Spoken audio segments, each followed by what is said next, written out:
I'm Alexandra Carson, 29, and my life changed with one text from my mother. "You're banned from Thanksgiving, idiot." After 3 years of paying my family's bills, this was my thanks. I stared at those words, feeling my chest tighten with each painful breath.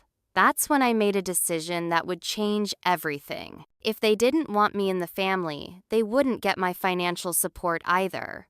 I had no idea those 87 panicked calls would start flooding my phone within hours.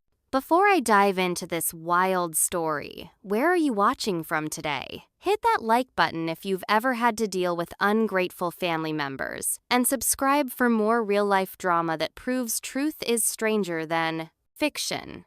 Now let me take you back to how this all started. I grew up in Boston's suburbs, the oldest of 3 children in what seemed like a normal middle-class family. My parents, Barbara and Richard Carson, always made it clear that family came first. At least that's what they preached. The reality, however, was quite different for me compared to my younger siblings, Heather, 27, and Jason, 24. From an early age, I noticed the disparity in treatment. When Heather needed dance lessons, my parents found the money. When Jason wanted the latest gaming console, they made it happen. But when I asked for help with college application fees, I was told to figure it out because I was the responsible one. This pattern continued throughout my childhood. Different expectations, different rules, different love. Despite the unequal treatment, I worked hard and excelled academically. While my siblings partied through college, which my parents fully funded, I juggled multiple jobs to pay my tuition. It wasn't easy, but I graduated with honors and landed a position at a prestigious financial firm in Boston. Over the next few years, I climbed the corporate ladder, eventually becoming a senior financial analyst with a 6-figure salary. My siblings, meanwhile, bounced between jobs and regularly asked our parents for money. The dynamic shifted dramatically 3 years ago when my father's construction business hit trouble. He'd made some poor investments, and suddenly, the family was facing serious financial strain. Being the responsible one, I stepped in to help temporarily.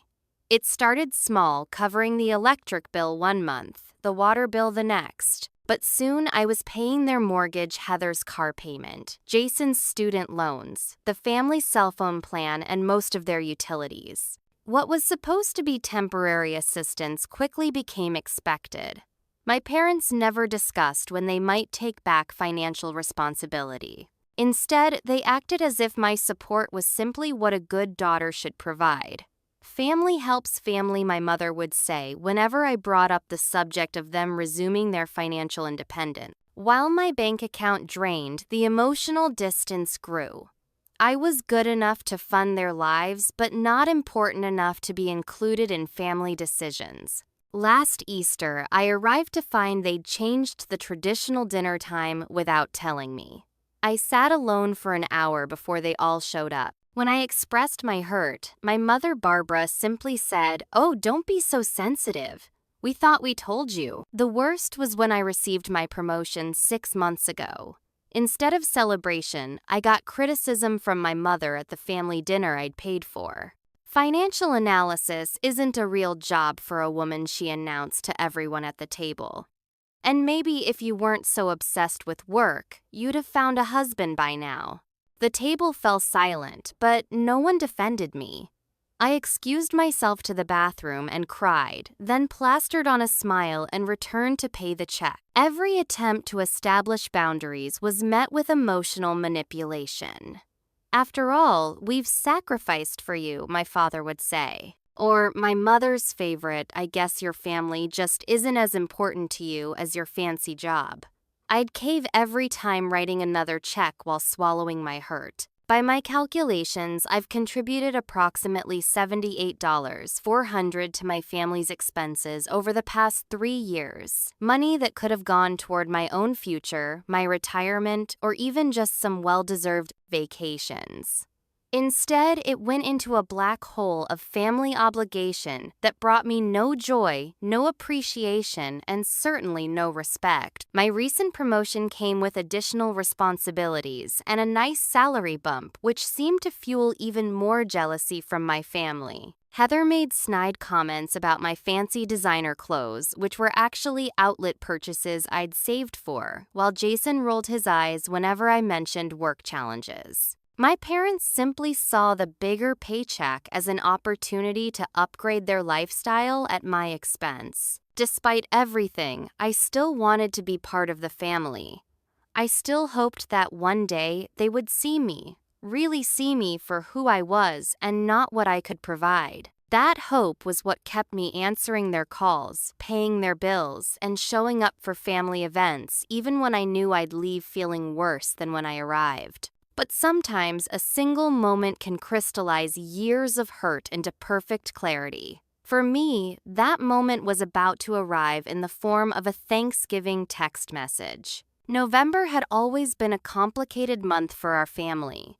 My mother prided herself on hosting elaborate Thanksgiving dinners, where everything had to be perfect: the turkey, the table settings, the facade of family harmony. This year, she'd been planning since early October, sending group texts about menu items and seating arrangements. I noticed something odd about these messages. Everyone was included except me. My parents, Heather, Jason, and even Jason's new girlfriend, Brittany, who he'd only been dating for 2 months. When I finally asked about it in our family group chat, there was a telling silence before my mother responded, "Oh, I thought you'd be too busy with work, but you can come if you want, if I want." As if I were an acquaintance rather than a daughter. As if I hadn't funded the very turkey they'd be eating. I'd appreciate being included in the planning since I'm part of the family. I texted back. 3 dots appeared as my mother typed. Then, well, Brittany has dietary restrictions, so she's been helping me plan the menu. I see. And what time should I arrive on Thanksgiving? I asked. Another pause. We're starting at 3, but maybe you could come at 2 to help set up. I took a deep breath and typed, Mom, I've noticed that everyone except me has been included in the planning texts. Is there a reason for that? The response was immediate this time.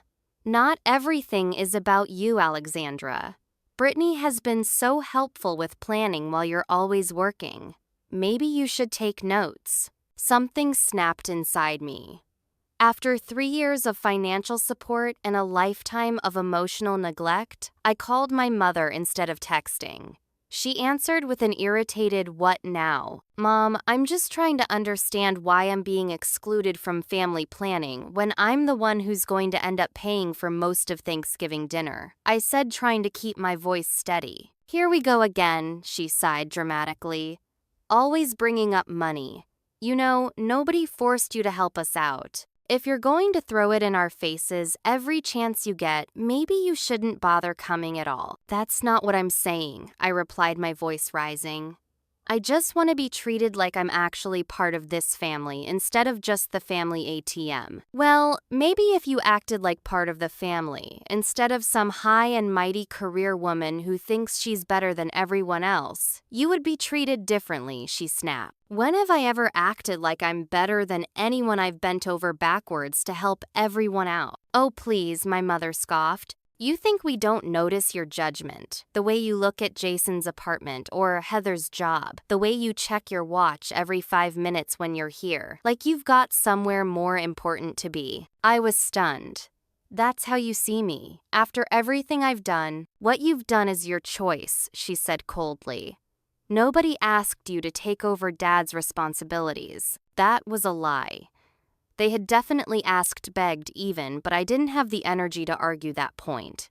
"Fine, I'll see you at Thanksgiving. Or not. Whatever works for you." With that attitude, "Maybe don't bother," she snapped before hanging up. I stared at my phone, hurt and angry, but not entirely surprised. I figured we'd both cool down and talk again in a day or 2. That's when the text arrived that changed everything. "You're banned from Thanksgiving, idiot. We're all sick of walking on eggshells around your ego. Don't bother calling or coming over until you learn some respect. I read it once, twice, 3 times. My hands were shaking so badly I could barely hold my phone. I sank to the floor of my apartment, phone clutched to my chest, and sobbed until I could barely breathe. All these years, all that money, all that effort to be included, and this was what I got in return. After about an hour, I called my best friend Rachel. She'd been warning me for years about my family's treatment, but I'd always defended them. Not today. They've been using you, Alex, Rachel said gently after I read her the text. Normal families don't treat each other this way, especially not someone who's been as generous as you have. What should I do? I asked, my voice hoarse from crying. What do you want to do? She countered. I thought about it for a long moment. I want them to understand what they're losing, I said finally. I want them to feel what I'm feeling right now. Then maybe it's time they learn to stand on their own 2 feet, Rachel suggested. You've been carrying them for years. What would happen if you just stop? The idea was both terrifying and exhilarating. I'd been raised to believe that family obligation was sacred, that turning my back on them would be unforgivable. But hadn't they just done exactly that to me? After hanging up with Rachel, I opened my laptop and pulled up my bank accounts. One by one, I went through every automatic payment I had set up for my family. The mortgage payment scheduled for the 1st canceled.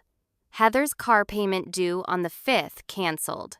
Jason's student loan payment canceled. Family cell phone plan canceled. Utilities set on autopay all canceled. With each cancellation, I felt a strange mixture of guilt and liberation. I created a detailed spreadsheet listing every payment I'd made over the past 3 years, categorizing them by recipient and purpose. The total made my stomach drop $78,431.27. I could have put a down payment on a house. I could have traveled the world. Instead, I'd invested in a family that didn't even want me at their Thanksgiving table. As I closed my laptop, I felt lighter than I had in years. There was anxiety too. What would happen when they realized? How would they react? But underneath the worry was something unfamiliar, the sense that I had finally done something for myself instead of for them. I silenced my phone, took a hot bath, and for the first time in 3 years, fell asleep without checking if my family needed anything from me. The first call came at 6:23 the next morning. I was in the shower when my phone started ringing, and by the time I checked it, I already had 3 missed calls from my mother. I put the phone down without listening to the voicemails. By 8 a.m., the count was up to 7 calls. I decided to take a mental health day from work. After sending a quick email to my boss, I turned my phone to silent and made myself breakfast.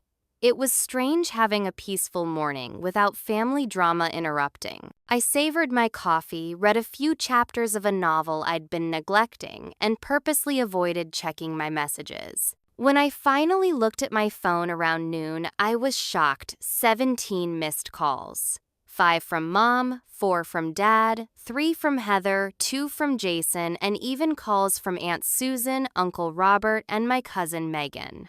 There were 34 text messages. I braced myself and began reading. Mom, 7:15 a.m. Alexandra, call me immediately.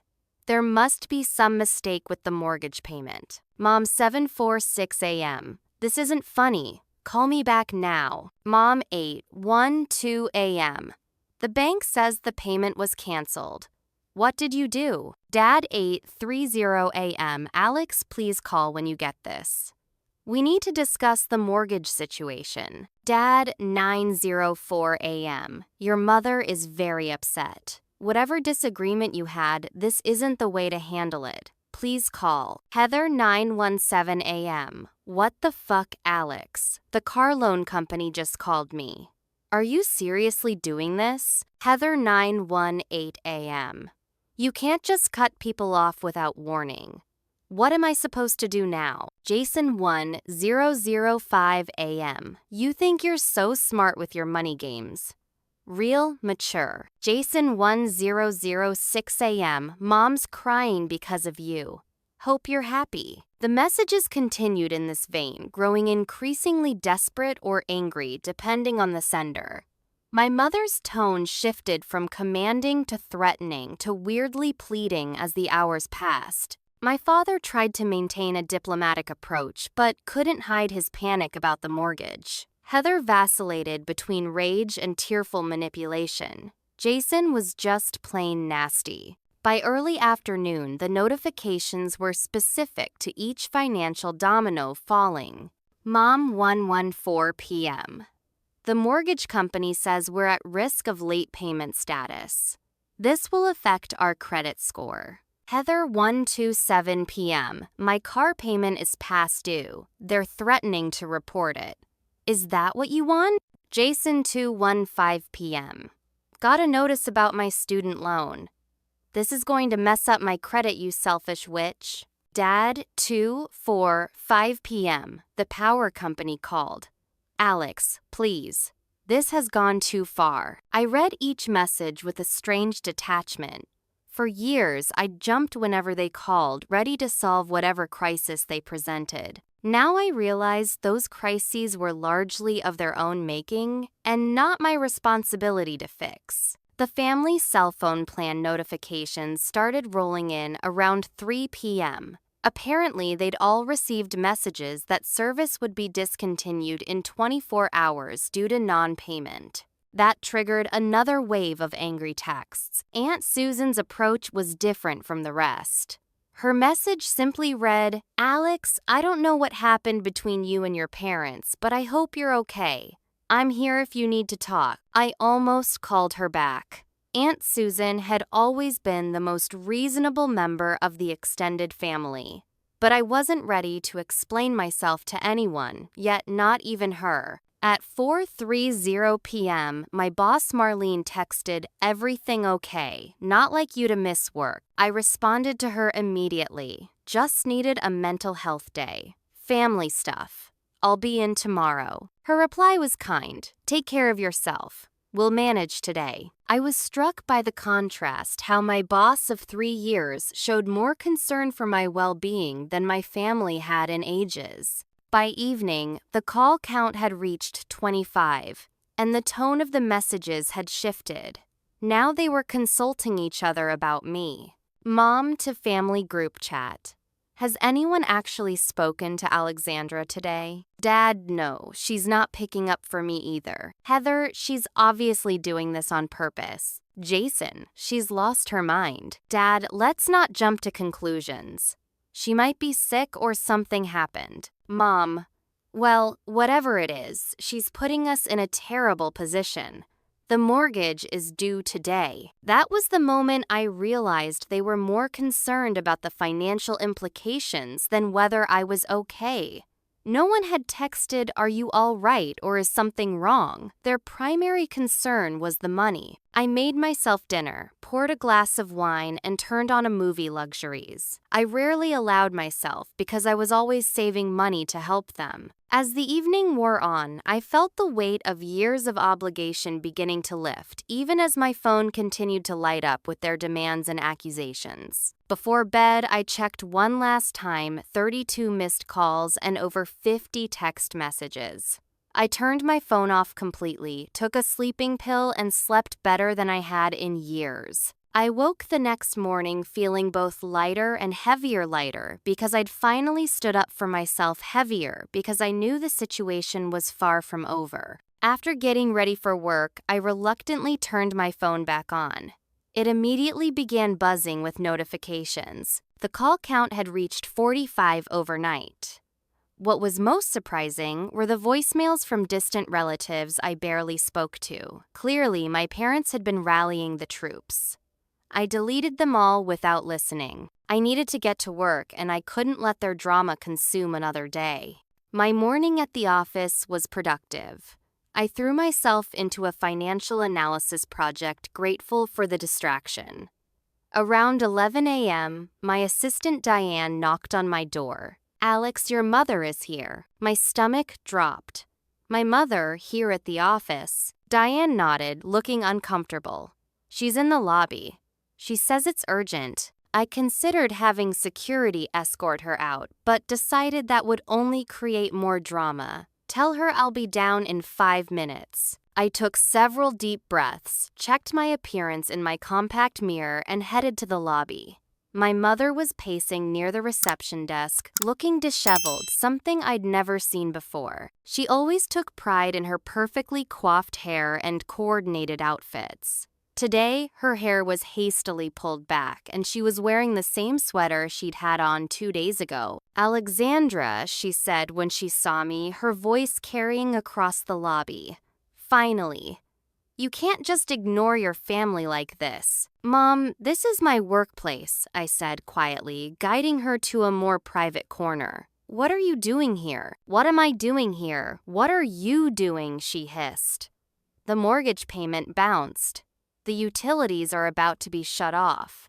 Your sister might lose her car. And you're just sitting in your fancy office pretending we don't exist. "I received your text," I said, keeping my voice level despite my racing heart.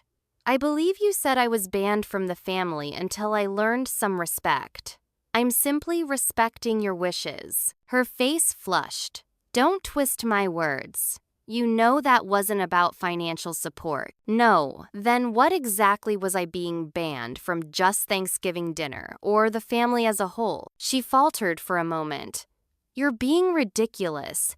After everything we've done for you, what exactly have you done for me lately, Mom? Because from where I'm standing, I've been supporting this entire family for 3 years while being treated like an unwelcome guest. So this is revenge. You're punishing us because your feelings got hurt." I shook my head. "This isn't revenge. This is me finally establishing boundaries. You can't ban me from the family 1 minute and expect my financial support the next." "We are your family," she said, her voice rising again. "You don't just cut off family when things get tough." "Isn't that exactly what you did to me?" I asked. Several colleagues were glancing our way now, and I felt my professional composure slipping. "I think you should leave, Mom. We can discuss this another time." "There's nothing to discuss. You need to fix this mess right now." "I'm not the one who created this mess," I said, my voice finally breaking. "Please leave before security has to escort you out." Her eyes widened. "You would have security remove your own mother." "If necessary," I said, though. The words felt like glass in my throat. She stared at me for a long moment, then grabbed her purse. "Your father was right. Money has changed you. You used to know what family meant." As she stormed out, I felt dozens of eyes on me. I straightened my shoulders and walked back to my office with as much dignity as I could muster. Once inside, I closed the door and pressed my forehead against the cool wood, fighting back tears. My phone buzzed with a text from my father. "Your mother just called me crying from her car. This has gone far enough, Alexandra. I'm coming to your office next if you don't call me back." I immediately called building security and asked them not to allow any of my family members upstairs. Then I texted my father, "I'm at work. I will not discuss this here. Do not come to my office." By lunchtime, the voicemails had become increasingly frantic. My father had called my direct office line 6 times. Heather had somehow gotten hold of my assistant's email and sent a long accusatory message that Diane forwarded to me with a simple note. "Should I block this person?" "Yes, please," I replied. "And I apologize for my family's behavior." "No worries," Diane wrote back. "We all have difficult relatives." The calls continued throughout the afternoon. My father did show up, but was stopped by security in the lobby.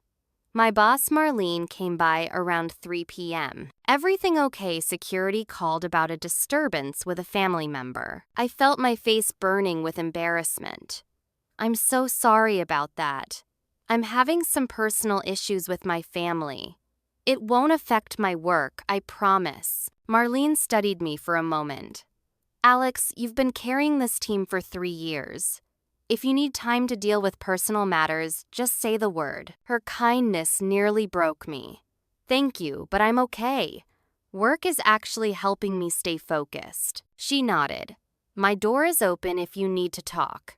And don't worry about the lobby incident, these things happen. By the end of the workday, the call count had hit 58. What surprised me was seeing Aunt Susan's number again, along with the text, "Alex, everyone's in an uproar and I'm concerned about you. Your mother mentioned a fight but didn't give details.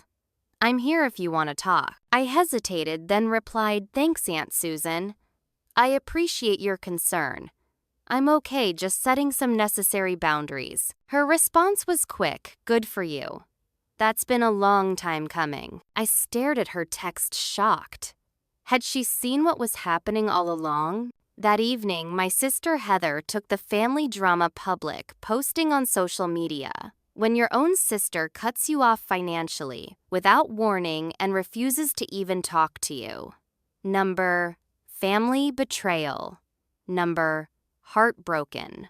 The post was gathering sympathetic comments from mutual acquaintances who didn't know the whole story. I was about to shut my phone off again when I noticed something unexpected. Several of my friends were defending me in the comments. My college roommate Lisa wrote, "There are always two sides to a story. Alex is one of the most generous people I know." My coworker Trevor added, "Maybe ask yourself why someone would make such a drastic decision. People don't just snap without reason." Even my neighbor Mark chimed in, "I've seen firsthand how much Alex has done for her family. Maybe show some gratitude instead of public shaming." Their support brought tears to my eyes. All this time, I'd thought no one noticed how I was being treated. But people had seen they just respected me enough to let me handle it in my own way. Just before bed, I checked my mailbox and found a formal letter that my father must have hand-delivered to my building. It was printed on his business letterhead and written in legalese threatening potential legal action for financial abandonment and breach of verbal contract. I actually laughed out loud at the absurdity he was using company letterhead from the business I had essentially been subsidizing. I texted my law school friend Jennifer quick legal question. If I've been voluntarily paying family bills for years and decide to stop, can they sue me? She called me immediately. "Alex, what's going on? Are you okay?" After I explained the situation, she said, "They have absolutely no legal leg to stand on. You had no obligation to support them in the first place, and voluntary payments don't create a binding contract. Your father is bluffing." "Thank you," I said, relieved. I thought so, but needed to be sure. "Want me to draft a cease and desist letter? The legal threats are harassment." "Not yet," I said. "Let's see if they back down first." That night, I made the difficult decision to completely block all my immediate family members' numbers. The constant barrage of calls and messages was affecting my mental health, and I needed space to process everything. As I set the blocks on my phone, I felt a surprising peace descend. For the first time in years, I wouldn't be awakened by midnight texts about overdue bills or early morning calls about family emergencies that weren't really emergencies. I slept for 9 uninterrupted hours, something I hadn't experienced since college. The third day of my financial embargo dawned with unusual quiet. My phone cleared of family notifications thanks to the blocks I'd set showed only normal work emails and texts from friends. I felt a moment of panic had something happened to my family before reminding myself that their problems were no longer mine to solve. I arrived at work early, determined to stay ahead of my projects despite the personal turmoil. Around 11 a.m., I was in the middle of a client call when Diane buzzed my office. "Alex, I'm so sorry to interrupt, but your brother Jason is here and he's making a scene." I excused myself from the call and stepped into the hallway. Even from the executive floor, I could hear shouting from the lobby. I took the elevator down, my heart pounding with each floor we descended. The scene that greeted me was worse than I'd imagined. Jason was red-faced, yelling at the security guard while several of my colleagues watched from a safe distance. When he spotted me, he pointed accusingly. There she is. The family traitor. The security guard, a retired police officer named Frank, who'd always been kind to me, moved to block Jason's path. "Sir, I need you to lower your voice or leave the premises." "It's okay, Frank," I said, though it absolutely wasn't. "Jason, let's talk outside." "Oh, now you want to talk," he sneered. After ignoring everyone for days. "Do you know Mom hasn't stopped crying? Do you know Dad might lose the house?" Frank looked at me questioningly. I nodded, and he escorted us both outside to the plaza in front of the building. Several curious coworkers had followed and were pretending to take smoke breaks while watching the drama unfold. "Jason, this is my workplace," I said, trying to keep my voice calm. "You can't just show up here screaming. Where else am I supposed to find you? You've blocked everyone's numbers. The student loan people are calling me every hour. They're threatening to garnish my wages. Maybe you should have thought about that before your mother banned me from the family," I replied. "That was just Mom being Mom," he exploded. "You know how she gets. You didn't have to take it so literally and ruin everyone's lives over it." "I took it exactly as it was intended," I said. "And I'm not ruining anyone's lives. I'm simply stopping the financial support that was never appreciated in the first place." "Not appreciated? Are you kidding me? We've been walking on eggshells around you for years." I blinked in surprise. "Walking on eggshells around me? In what universe?" "You and your judgmental looks. Your passive-aggressive comments about our jobs and life choices.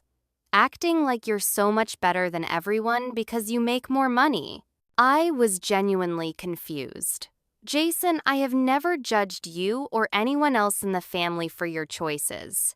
I've only ever tried to help. Help that comes with strings attached isn't help, it's control," he spat. The irony of his statement, given that our mother was the queen of conditional support, was not lost on me. "If that's how you feel, then you should be glad I'm no longer controlling you with my money. You know, that's not what I meant. You can't just pull the rug out from everyone without warning." The warning was delivered via text message from Mom. I said, my patience wearing thin. I believe her exact words were that I was banned from the family until I learned some respect. Consider this me respecting her decision. Jason's face contorted with rage. "You selfish, stuck-up bitch. You think your fancy job and your money make you better than us. You're nothing but a sad, lonely woman who'll die alone because no one can stand to be around you." His words hit like physical blows. Before I could respond, Frank stepped between us. "That's enough," he said firmly to Jason. "You need to leave now, or I'll call the police." "Go ahead," Jason shouted. "Call them. Let's see what they think about financial elder abuse." I froze. Elder abuse Mom and Dad are in their 50s. You established a pattern of support and then maliciously cut them off. That's abuse. Frank looked at me, clearly uncomfortable with the family drama playing out in front of the building. "Miss Carson, should I call the authorities?" I shook my head. "No. My brother is leaving." I turned to Jason. "This conversation is over.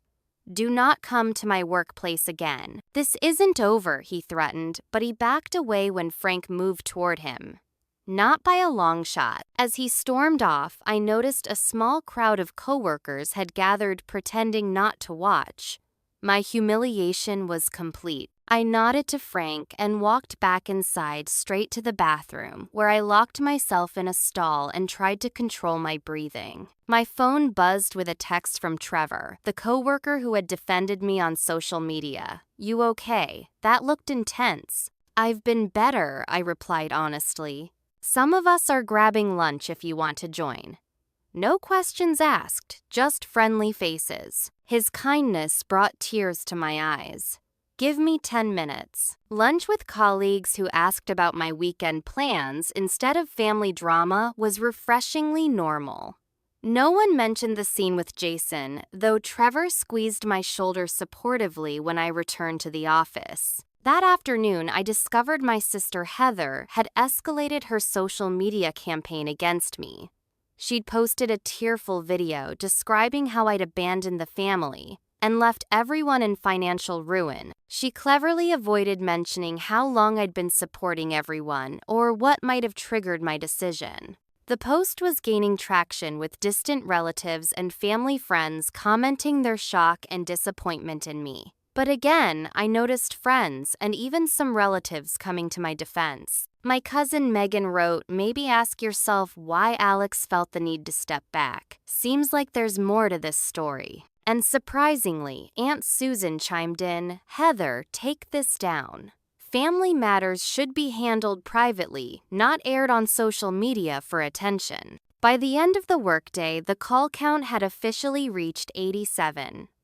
My boss Marlene stopped by my office before leaving. "Security called me about the incident this morning," she said. "Want to tell me what's going on?" I hesitated, embarrassed to discuss personal matters with my boss, but her expression was genuinely concerned. "I've been financially supporting my family for years," I explained. "Recently, they excluded me from Thanksgiving and essentially said I wasn't part of the family anymore. So I stopped paying their bills." Marlene's eyebrows shot up. "Their bills, as in plural." I nodded.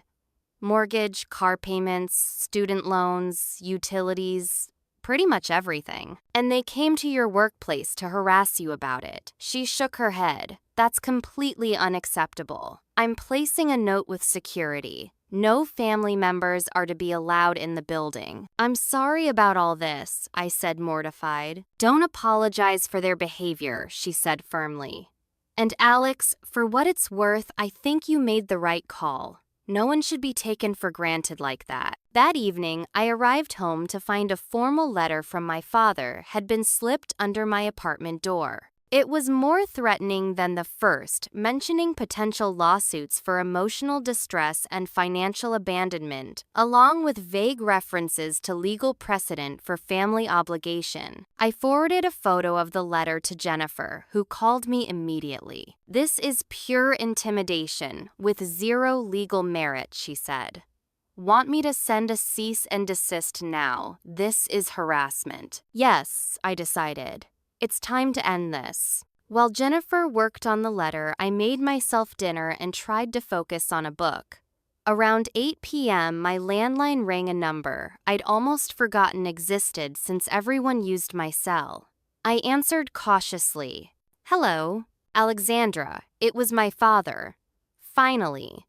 Do you know what you're doing to this family?" I should have hung up, but instead I said I'm establishing boundaries that should have been in place years ago. "Boundaries. You're destroying lives. Your mother can barely function. Heather might lose her car. The mortgage is not my responsibility," I interrupted. "None of this is my responsibility, Dad. It never was. So all that talk about family, meaning everything was just words to you. Family is supposed to be about love and support, not just financial transactions," I said. "When's the last time any of you actually asked how I was doing? When's the last time someone in this family showed me the same consideration I've shown all of you for years?" There was a telling silence. "That's what I thought," I continued. "By the way, Jennifer Shaw is sending you a cease and desist letter tomorrow. The legal threats and workplace harassment need to stop. You're bringing lawyers into a family matter." He sounded genuinely shocked. "You're the one who sent me legal threats on company letterhead," I reminded him. "I'm just responding in kind. This isn't you, Alexandra. The money has changed you." "No, Dad. The money revealed who everyone really is, including me." I hung up the phone. That night, I blocked the landline number too and went to bed feeling completely isolated from my family for the first time in my life. Yet somehow, in that isolation, I felt more authentic than I had in years. I was finally standing up for myself, setting boundaries that should have been in place long ago. I slept deeply and dreamlessly, my phone silent in the other room. A week after cutting financial ties with my family, I realized I needed to retrieve some important documents from my parents' house. My passport was in their fireproof safe. I'd put it there years ago when I was between apartments, along with my birth certificate and some other irreplaceable papers. I'd been avoiding this task knowing it would mean facing them in person, but I couldn't put it off any longer. I chose a Tuesday morning when I knew my mother would be at her book club and my father would be at his office. Using the spare key I still had, I let myself in. The house was eerily quiet. I headed straight for my father's study where the safe was kept. As I sorted through the documents in the safe, separating my papers from theirs, I noticed a folder I'd never seen before labeled Finance. Curiosity got the better of me. Perhaps it contained information about their current financial state that would help me understand the full impact of my decision. What I found inside stunned me.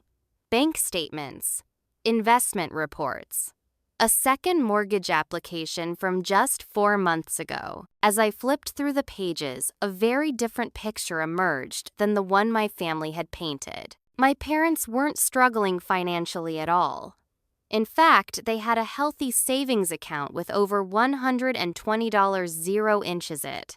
The investment portfolio showed regular contributions and steady growth. The second mortgage wasn't for necessary expenses. It was for a vacation property in the Poconos that they had never mentioned to me. Most shocking of all was a statement for a joint account between my mother and sister with regular transfers labeled H House Fund. They had been helping Heather save for a vacation home while claiming poverty to me. I felt physically ill. For 3 years, I'd been draining my own savings to support a family that had plenty of money all along. They had taken advantage of my generosity while secretly building their own wealth. I was taking photos of the documents with my phone when I heard the front door open. My father's voice called out, "Barbara, you home early." I froze, then quickly replaced the papers and closed the safe. Too late, he appeared in the doorway of his study. Alexandra. He looked genuinely surprised, then suspicious. "What are you doing here?" "Getting my passport and birth certificate," I said, holding them up. "I need them." He noticed the phone in my other hand. "Were you taking pictures of my financial documents?" Yes, I admitted, seeing no point in lying. I was curious about why my financially struggling family needed so much help when they have $120 zero inches savings and are buying vacation properties. The color drained from his face. "You had no right to look through our personal papers. And you had no right to lie to me for 3 years while taking my money," I countered. "A vacation home, Dad, really? Well, I've been paying your mortgage. It's not what it looks like," he stammered. "Then what is it? Because it looks like you and Mom have been scamming me." "We never asked you to pay for everything," he said defensively. "Yes, you absolutely did. 3 years ago, you sat at my kitchen table crying about how you might lose the house. Mom called me daily about overdue bills. You both made it very clear that without my help, the family would fall apart financially. Things were tight then," he argued. "But we got back on our feet. We just never got around to telling you. Never got around to it. For 3 years, I could hear my voice rising, but couldn't control it. You let me keep paying everything while you built up savings and bought property." The front door opened again, and my mother's voice called out, "Richard, whose car is that in the?" She appeared in the doorway beside my father, her expression changing from confusion to anger when she saw me. "What is she doing here?" "Getting her documents," my father said. "And she found our financial records." My mother's face hardened. "So you're snooping now. First you abandon us, then you break into our house." "I used my key, which you never asked for, back," I said. "And yes, I looked at your finances because I wanted to understand the emergency that apparently required me to support this entire family for years while you secretly saved for vacation homes. That money is for our retirement," she snapped. "We're not getting any younger. And the second mortgage for the Poconos property, the house fund for Heather." She faltered for a moment. "We don't have to explain our financial decisions to you. You do when I'm the one who's been paying your bills." I was shouting now, years of resentment boiling over. Do you have any idea what I've sacrificed? The opportunities I've passed up? The vacations I never took? The down payment I couldn't save for? All because poor Mom and Dad and Heather and Jason needed help. You make more than all of us combined, my father said, as if that justified everything. So that means I owe you a lifetime of financial support. That my money is family property, but yours is private. We raised you, my mother cut in. We put a roof over your head, fed you, clothed you. What's a few bills compared to 20 years of parenting? I stared at her speechless. Parenting isn't a transaction, Mom. You don't have children, so you can send them an invoice later. Of course not, she said dismissively. But family helps family. That's what we raised you to believe. Apparently that only applies to me helping you, not the other way around. My mother rolled her eyes. Oh, poor Alexandra, always the victim. Do you think you're the only one with problems? Your father's business struggles were real. Heather's divorce was expensive. Jason's education wasn't free. But things improved, and you never told me, I insisted. You let me keep paying everything while you accumulated savings. We were planning to tell you, my father said weakly. When after the vacation house was paid off, after Heather got her place, they exchanged glances, but said nothing. I can't believe this, I said, gathering my documents. All these years, I thought I was helping my struggling family. But you were just using me. That's not fair, my mother protested. We didn't force you to help. You offered. After you came to me crying about losing the house, I shot back. That's manipulation, not an offer. You always were too sensitive, my mother muttered. Something in me snapped at those familiar, dismissive words. No, Mom. I'm not too sensitive. I'm finally seeing clearly. You didn't ban me from Thanksgiving because I was disrespectful. You banned me because I was starting to question why I was still supporting everyone. You were afraid the gravy train was about to end. That's ridiculous, she sputtered, but the flash of guilt in her eyes told me I'd hit close to the mark. I'm done, I said, moving toward the door. Done being the family ATM. Done being taken for granted. Done with all of it. So that's it, my father asked. 29 years of family and you just walk away. You walked away first, I replied. When you decided my value was in my wallet, not in who I am. I left them standing in the study, my mother already starting to cry tears. I now recognized as tactical rather than genuine. As I drove away, I felt a strange mixture of devastation and liberation. The family I thought I had never really existed. But now at least I knew the truth. Thanksgiving Day arrived with a crisp, autumn chill and clear blue skies. In previous years, I would have been at my parents' house by 9 a.m., helping my mother peel potatoes while she criticized my technique. I would have listened to my father and brother yell at the football game on TV. I would have endured Heather's backhanded compliments about my outfit or hair. Instead, I woke up in my quiet apartment, made myself coffee, and texted Rachel, still okay if I come over at 2. Absolutely, she replied immediately. Mom's making extra stuffing just for you.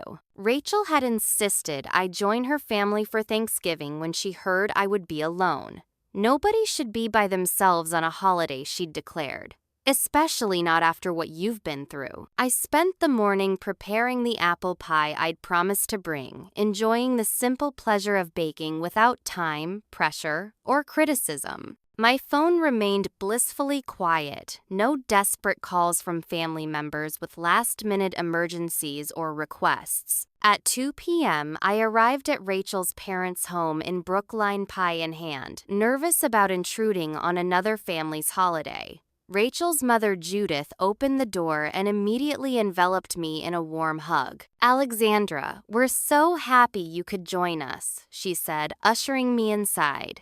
Rachel's told us so much about you over the years. The contrast between this welcome and what I was used to hit me hard. Here was a family that was genuinely pleased to see me expecting nothing in return for their hospitality. Rachel's father, David, shook my hand warmly. Her brother Michael and his wife Sophia made room for me on the couch. Rachel's grandparents asked me thoughtful questions about my work and interests. No one commented on my appearance or relationship status or implied I was somehow lacking. Dinner was a revelation. The food was delicious, but it was the atmosphere that truly nourished me. Conversations flowed naturally, with everyone given space to speak and be heard. Disagreements were handled with respect rather than sarcastic barbs. When Rachel's grandfather told a mildly inappropriate joke, everyone groaned good-naturedly instead of using it as ammunition for later arguments. Most striking was how they treated each other. Rachel's parents clearly adored their daughter, but didn't treat her as an extension of themselves. They asked about her work and listened with genuine interest to her answers.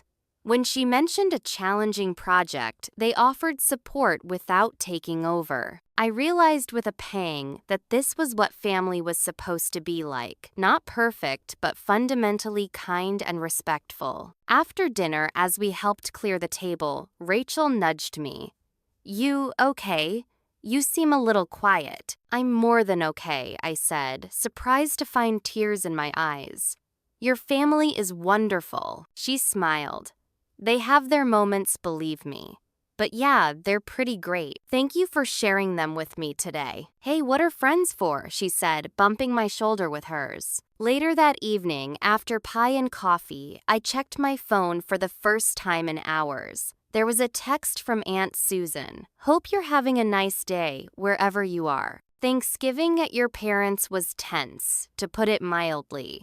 Your absence was definitely felt. Your mother told everyone you had to work, but I suspect that's not the whole story. Call me sometime if you want to talk." I replied with a simple, "Thank you. We'll call soon," and put my phone away, not wanting to be pulled back into family drama on this peaceful day. Over the next few weeks, the practical realities of my decision began to manifest. My mother had taken a part-time job at a local department store, something she'd always considered beneath her. My father was putting in extra hours at his construction business. Jason had started making minimum payments on his student loans, complaining bitterly on social media about the injustice of having to repay money he'd borrowed. Heather had sold her car and bought a more economical model she could actually afford. I heard most of this secondhand through Aunt Susan, who had become an unexpected ally. We met for coffee 2 weeks after Thanksgiving, and she shocked me by saying, "It's about time someone stood up to them, Alexandra. They've been taking advantage of your generous nature for years." "You knew?" I asked, surprised. Of course I knew. Everyone in the extended family knew. We could see the dynamic, but it wasn't our place to interfere. "A heads up would have been nice," I said, only half joking. She smiled sadly. "Would you have believed me, or would you have defended them?" She was right. I would have made excuses for their behavior as I had for years. December arrived, bringing with it the inevitable question of Christmas. The thought of spending another holiday alone was depressing, but the idea of returning to the family fold without real change was worse. I decided to book a solo trip to a beach resort, something I'd always wanted to do but had never been able to afford while supporting my family. The day before I was set to leave, I received a carefully worded text from my mother, Alexandra. "I've been doing a lot of thinking. I may have been harsh with you. Perhaps we could meet for coffee and talk." It was the closest thing to an apology I'd ever received from her. After consulting with my therapist, whom I'd started seeing weekly to work through my family issues, I agreed to a meeting at a neutral coffee shop. My mother arrived looking different, less polished than usual, more human somehow. We ordered our drinks in awkward silence before sitting at a corner table. "You look well," she said, studying my face. "Work going okay?" "Work is fine," I replied. "How about you?" Aunt Susan mentioned you took a job at Nordstrom. A flash of irritation crossed her face before she controlled it. "Yes, well, needs must. The extra income helps with the bills." "I'm sure it does." She sighed. "Alexandra, I didn't come here to fight. I came to try to understand what happened." What happened is that you banned me from the family and I stopped paying your bills. Then I discovered you'd been taking advantage of me financially for years." She flinched. "That's a harsh way of putting it. Is it inaccurate?" "We didn't set out to take advantage of you," she said, staring into her coffee. "When your father's business hit trouble, we were genuinely struggling. Your help meant everything to us. And when things improved, she had the grace to look ashamed. We should have told you. That was wrong of us." "Yes, it was," I agreed. "But it's not just about the money, Mom. It's about how you've treated me for years, like an outsider in my own family unless you needed something from me." "That's not true," she protested weakly. "Isn't it? When's the last time you asked about my day without following up with a request? When's the last time you defended me when Dad or Heather or Jason said something hurtful? When's the last time you treated me like a daughter instead of an ATM?" Tears filled her eyes. "I've always loved you, Alexandra. Maybe I haven't shown it the right way, but you are my daughter. Love without respect isn't love, Mom. It's possession." She wiped her eyes. "So where does this leave us? Are you done with the family forever?" "That depends," I said carefully. "I'm willing to work on rebuilding a relationship, but only with clear boundaries. I won't be financially supporting anyone anymore, and I expect to be treated with the same respect I give others." "And Christmas?" she asked. "Your father is very hurt that you're going away instead of being with family." "I've already booked my trip," I said firmly. "I need this time for myself. But I'd be willing to come for dinner when I get back if you're willing to respect my boundaries." She nodded slowly. "I can talk to your father. He's struggling with all this. His pride, you know." "I know all about his pride," I said. "It's why he could take my money but never show gratitude for it." "He loves you in his way," she offered. "His way isn't good enough anymore," I replied. "I deserve better. We all do." As we parted, my mother hugged me somewhat stiffly, but it was an effort. "Merry Christmas, Alexandra. Enjoy your trip." "Merry Christmas, Mom," I replied, surprised by the lump in my throat. That evening, I received a text from Heather, the first direct communication since our falling out. "Mom said you're going away for Christmas. Probably for the best. Things are still tense here. For what it's worth, I'm sorry about the social media stuff. That was immature. Have a good trip." It wasn't much, but it was a small crack in the wall of hostility. I replied with a simple thank you, "Merry Christmas," and continued packing for my trip. Christmas on a beach was everything I'd dreamed. It would be peaceful, restorative, and completely drama-free.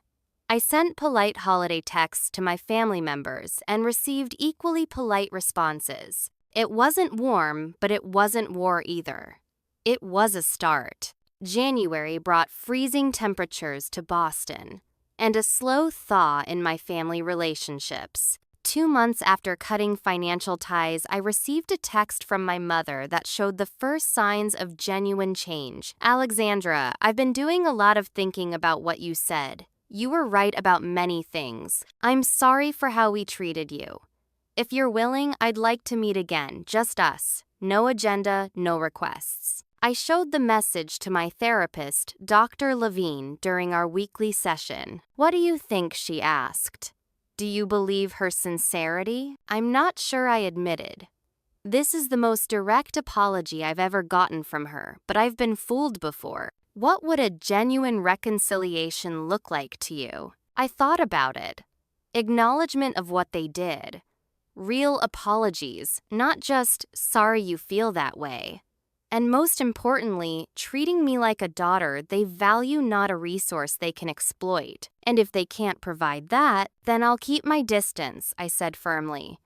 I've learned I don't need toxic family relationships to be complete. With this clarity, I agreed to meet my mother for coffee again. This time, I suggested a cafe near my apartment, rather than halfway between our homes, a small but significant boundary. She agreed without complaint, another promising sign. When we met, the initial awkwardness was similar to our previous encounter, but something in her demeanor was different, less defensive, more open. After we ordered and sat down, she surprised me by getting straight to the point. "I've been seeing a therapist," she announced. After our last talk, I realized I needed to understand why our relationship became so transactional. I nearly choked on my coffee. "You're seeing a therapist. You always said therapy was for weak people who couldn't handle real life." She flushed. "Yes, well, recent events have made me reconsider many of my positions." I'm glad I said cautiously. "Therapy has been helping me a lot." "You're in therapy too, because of us." Her expression was a mixture of guilt and genuine concern. "Because of many things," I clarified. "But yes, our dynamic is a major topic." She nodded slowly. "My therapist has helped me see some patterns. Patterns I learned from my own mother and repeated with you. The criticism, the conditional approval, the emotional distance. I never meant to hurt you, Alexandra. I thought I was preparing you for a tough world. By making home the toughest place of all, I couldn't keep the bitterness from my voice. I deserved that," she said, surprising me again. "The truth is, I was harder on you because you reminded me of myself, the ambition, the independence. I saw myself, but without all the compromises I made. And instead of being proud, I resented you for it." Her honesty stunned me. "Mom, Please let me finish while I have the courage," she interrupted. "The financial situation was wrong. Your father and I should have been transparent when things improved. We should have refused your continued support, not taken advantage of it. There's no excuse for that, and I'm truly sorry." Tears pricked my eyes. "Thank you for saying that. As for Thanksgiving and that horrible text, I was lashing out because you were questioning the arrangement that benefited us. I was afraid of losing our safety net. It was selfish and cruel, and I regret it deeply." I nodded, not trusting myself to speak. "Your father still doesn't fully understand," she continued. "He sees it as a matter of family obligation. You had more, so you should have helped. He's hurt and angry that you exposed our finances to the extended family." "I didn't," I said. "I only discussed it with Aunt Susan." She looked surprised. "Oh, well, everyone seems to know our business now." "That's on you and Dad for lying about why I wasn't at Thanksgiving," I pointed out. "And on Heather for her social media campaign." She sighed. "You're right. Again." She reached across the table hesitantly. "I don't expect you to forgive us right away or maybe ever. But I'd like the chance to build something new, a real mother-daughter relationship based on mutual respect. If you're willing." I looked at her outstretched hand, the perfectly manicured nails now chipped, the expensive rings now absent. She was making an effort, showing vulnerability in a way I'd never seen before. "I'd like that too," I said, taking her hand briefly. "But I need time. And I need to see consistent change, not just words." "Of course," she agreed quickly. "I understand." We spent the next hour talking, really talking about our lives, our feelings, our hopes. For the first time in memory, she listened more than she spoke, asked questions about my work that weren't just setups for criticism, and didn't once mention my single status or biological clock. As we were preparing to leave, she asked hesitantly, "Would you consider coming for dinner next month? Your father would like to talk as well." I can't promise he'll be as reflective as I'm trying to be, but he does miss you. "I'll think about it," I promised. "But I need to be clear, I won't be resuming financial support. That chapter is closed." "Understood," she said. "This would just be family dinner. Nothing more." A week later, I received a text from my sister Heather. "Hey sis, heard you and Mom had coffee. Any chance we could talk too? I've been doing some thinking." We met at a wine bar downtown. Heather looked tired. The perfectly highlighted hair and designer clothes that had been her trademark now replaced by a simpler, more practical style. "Working retail will change your fashion priorities," she said with a wry smile when I commented on her new look. "Turns out standing on your feet all day makes you appreciate comfortable shoes." "You got a job?" I asked, surprised. "Had to," she said, sipping her wine. "Couldn't afford the car payments without your help, so I sold it and got a cheaper one. But then Christmas expenses hit and, well, I needed income." "How is it?" "Honestly, humbling. But also, kind of good for me. I've never really supported myself before. There's a certain satisfaction in earning your own money." I smiled. "Yes, there is." She fidgeted with her napkin. "Look, Alex, I owe you an apology. The social media post the nasty texts." I was out of line. "Yes, you were. Mom told me about their savings, the vacation property fund, all of it. I had no idea they were lying to you. I thought they really needed your help all this time. And the money they were giving you for a house," I asked pointedly. She had the grace to blush. That was wrong. I should have questioned where it was coming from, especially knowing how much you were helping everyone. "Why didn't you?" "Because it was easier not to," she admitted. "Because I was jealous of your success and felt entitled to a share of it. Because I've always resented how effortlessly everything seemed to come to you." "Effortlessly?" I echoed in disbelief. "Heather, I worked 3 jobs during college. I pulled all-nighters for years to establish my career. Nothing about it was effortless. I know that now," she said. "But back then, all I saw was my perfect older sister with her perfect grades and perfect job, while I struggled to figure out what I even wanted to do with my life." I shook my head. "We've never really known each other at all, have we?" "I'd like to change that," she said, meeting my eyes. "If you're willing. No more competition, no more resentment.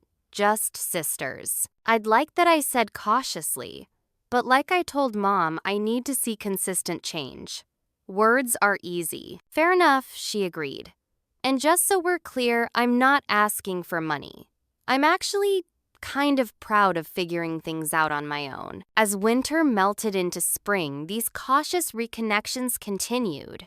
My father finally agreed to meet me for lunch in March, his pride still wounded, but his attitude somewhat softened by 3 months of financial reality. "Your mother tells me I should apologize," he said gruffly after we ordered. "Only if you actually feel sorry," I replied. He sighed heavily.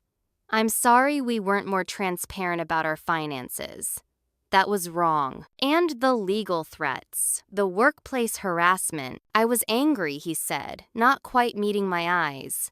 "You pulled the rug out from under us without warning." After Mom explicitly banned me from the family, I reminded him. "She didn't mean it literally," he argued. "You know how she gets." "That's the problem, Dad. I do know how she gets. I've spent my entire life walking on eggshells around her moods, and I'm done with it. If she says hurtful things, she needs to own the consequences." He was quiet for a moment. "You've changed." "Yes," I agreed. "I've found my voice and my boundaries. The question is whether you can accept this version of me, the one who won't be manipulated or financially exploited." "You make it sound so calculated," he protested. "We didn't sit around plotting how to take advantage of you." "Maybe not consciously," I conceded. "But you did take advantage, and when things improved financially, you chose to keep that information from me so the support would continue. What would you call that?" He couldn't answer. After a long silence, he said, "I miss my daughter. Despite everything, I miss you." It was the most emotionally honest statement I'd ever heard from him. "I miss my dad too," I admitted, "the one who taught me to ride a bike and checked under the bed for monsters. I just don't miss being treated like a family resource instead of a person." "Can we start over?" he asked. "Not forget the past, but move forward." "I'd like to try," I said, "but I need you to respect my boundaries, and I think family therapy would help us all communicate better." To my surprise, he nodded. Your mother suggested the same thing. I'll consider it. April brought an invitation to Easter dinner, the first family gathering since the Thanksgiving I'd been banned from. I accepted with clear conditions. I would bring only myself and a dish to share, not financial contributions. I would leave if the old patterns of criticism and manipulation emerged. And, most importantly, we would not discuss money at all. They agreed to my terms, and as I drove to my childhood home that Sunday, I felt a mixture of hope and trepidation. The family that awaited me was changed, humbled by financial reality, perhaps, but also genuinely working on themselves in ways I hadn't thought possible. Jason was still the most resistant to the new dynamic. He attended dinner, but remained distant and somewhat hostile, making pointed comments about his struggle with student loan payment. When I didn't rise to the bait, he eventually fell silent, watching with confused interest as our parents interacted with me in this new, more respectful way. As we ate dessert, my mother asked about my recent work project with genuine curiosity. My father inquired about my weekend plans without implying I should be spending it with family. Heather shared funny stories from her retail job without a trace of resentment. It wasn't perfect, but it was progress, a family slowly learning that relationships should be based on love and respect, not financial obligation. After dinner, as I prepared to leave, Jason approached me awkwardly. "So this is the new normal, huh? You come to family dinners, but don't help anyone anymore." "I bring food and conversation," I replied evenly. "Just like everyone else." He shook his head. "Must be nice having all that money to yourself now." "It's nice having healthy boundaries," I corrected him. "Something we could all benefit from." He seemed about to argue, then stopped himself. "Whatever. See you next holiday, I guess." It wasn't much, but from Jason it was practically a peace offering.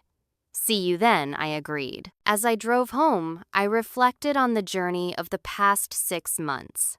From financial servitude to complete estrangement to this careful rebuilding, it hadn't been easy, and we had a long way to go. But for the first time, I felt like I was part of a family that might eventually see and value me for who I was, not what I could provide. And that, I realized, was worth more than any amount of money. 6 months after my mother's shocking text message, I found myself back at my parents' house for a family dinner. So much had changed in that half year, not just in our relationships, but in all of us as individuals. As I pulled into the driveway, I remembered the Alexandra who had once dreaded these gatherings, while simultaneously craving the approval they never quite delivered. That Alexandra seemed like a stranger now. I brought a bottle of wine rather than a mortgage payment, a simple gift with no strings attached. My mother greeted me with a genuine hug, my father, with a slightly awkward but sincere pat on the back. Heather was helping in the kitchen, wearing her work uniform she hadn't had time to change after her shift. "Sorry about the outfit," she said when she saw me noticing. "Manager needed me to stay late." "No need to apologize," I replied. "Honest work is something to be proud of." She smiled a real smile without the competitive edge I was used to. "That's what I keep telling myself. And you know what? I'm actually good at it. Got promoted to assistant manager last week." "Heather, that's wonderful," I exclaimed. "Congratulations." "Thanks," she said, looking pleased. "It's not financial analysis, but it's a start. And it's mine." The dinner itself was notably different from our gatherings of the past. The food was simpler, home-cooked, but without the elaborate presentation my mother had once insisted upon. The conversation flowed more naturally, with fewer barbed comments or passive-aggressive jabs. Most significantly, no one asked me for money or hinted at financial troubles. Jason arrived late as usual, but without the cloud of resentment that had followed him at Easter. He nodded to me civilly and even managed a brief "Hey, Alex," before grabbing a beer from the refrigerator. After dinner, my father cleared his throat and raised his glass. "I'd like to propose a toast," he said, his voice gruff with emotion. "To family, real family. Not just blood or obligation, but people who respect each other." We all raised our glasses, the weight of his words not lost on any of us. He was acknowledging in his way the painful journey we'd traveled to reach this point. As we finished our dessert, my mother mentioned the family therapy sessions that had become a monthly occurrence. Dr. Weiss says we're making good progress, she said, though we still have a lot to work on. The financial dependency patterns were deeply ingrained, my father admitted, surprising me with his candor. Breaking them hasn't been easy for any of us. No, it hasn't, I agreed. But necessary things rarely are. After dinner, Jason approached me while I was helping with the dishes. Got a minute? He asked, nodding toward the back porch. We stepped outside into the cool evening air, an awkward silence settling between us. I owe you an apology, he finally said, staring at his beer bottle. For showing up at your office for the things I said. It was way out of line. Yes, it was, I agreed, neither accepting nor rejecting his apology yet. I was angry, he continued, and scared. I didn't know how I was going to make those loan payments on my own. But that's not your problem, is it? No, I said gently, it's not. It never was. He nodded slowly. I've been thinking a lot about what you said about boundaries and respect. You were right. We all got used to you fixing everything, and when you stopped, we didn't know what to do. And now? He shrugged. Now I make my payments. It sucks, but I do it. I took on a second job bartending weekends. It's actually not bad good tips. I'm proud of you, Jason, I said, meaning it. He looked at me sharply as if checking for sarcasm. Finding none, he seemed to relax slightly. Thanks. I'm still figuring things out, but I'm trying. That's all any of us can do, I said. Inside, the family dynamic continued to evolve. My mother, once the orchestrator of family tensions, was now actively working to diffuse them. When my father began to complain about a client who was late paying, she gently redirected the conversation. When Heather mentioned a coworker's annoying habit, Mom steered her toward a more positive topic rather than encouraging the criticism as she once would have. These were small changes, but significant ones. The therapy was helping, as was the financial reality check they'd all experienced. My parents had downsized their spending considerably, focusing on needs rather than wants. They'd put the Poconos property plan on hold indefinitely. Most importantly, they were learning to relate to each other and to me as people, rather than resources or obligations. As the evening wound down, my mother walked me to my car. Thank you for coming, she said. I know it can't be easy after everything. It's getting easier, I admitted. I see real change happening. Me too, she said, in all of us. She hesitated, then added, my therapist says healing isn't linear. There will be setbacks and old patterns that resurface. I want you to know that I'm committed to this work even when it's hard. I hugged her, a real hug, not the performative embrace we'd once shared. So am I, Mom. Driving home, I reflected on the long journey from that shocking text message 6 months ago to tonight's dinner. The road to healing hadn't been straight or easy. There had been painful revelations, difficult conversations, tears, and anger. But there had also been growth, honesty, and the slow rebuilding of trust. My relationship with my family was fundamentally different now, healthier, more balanced, more authentic.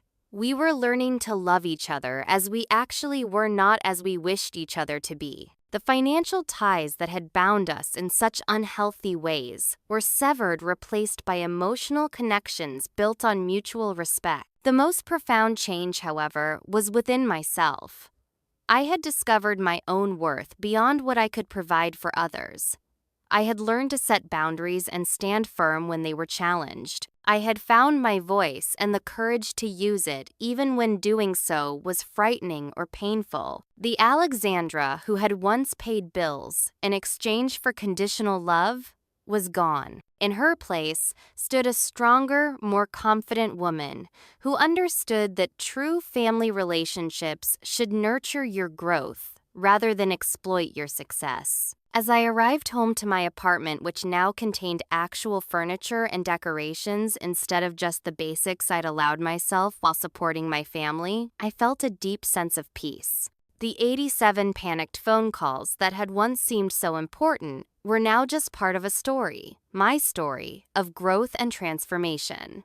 I settled on my couch with a cup of tea, appreciating the quiet and the freedom I'd fought so hard to claim. My phone buzzed with a text from Rachel. "How was dinner with the family? Survival or success?" "Both," I replied. "It's a work in progress, but we're all trying." That counts for something. It counts for everything, she texted back. "So proud of you." I smiled, grateful for the friends who had supported me through this journey and the therapist who had helped me navigate it. The family I was born into was slowly healing, but the family I had chosen, the people who had stood by me when I needed them most, had been my true support system all along.